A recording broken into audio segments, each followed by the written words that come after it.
Welcome to the Salmon Runs YouTube. Enjoy the video.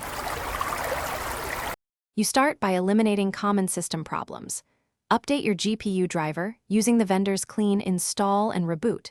Once done, verify Gta V files in the launcher and turn off overlays like Steam and Discord so they don't inject frames. Make sure Windows Power Plan is set to high performance and close unnecessary background apps with Task Manager. These first steps remove driver conflicts and CPU contention, creating a clean baseline before deeper in-game and GPU settings adjustments. Next, you tune graphics to stabilize frame delivery. Reduce MSAA and lower texture or population density if stutter persists, because RAM overuse and CPU streaming spikes cause hitching. Cap your FPS slightly below your monitor refresh to avoid microstutter, and prefer adaptive sync like G-Sync or FreeSync over traditional V-Sync.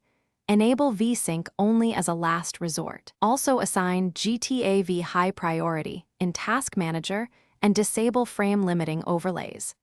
These steps smooth frame pacing by preventing sudden resource contention. Finally, lock in changes.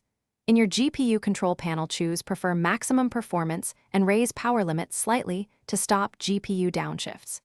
Ensure the game is on an SSD or NVMe for faster streaming, and set disk policies to high performance to reduce I/O stalls.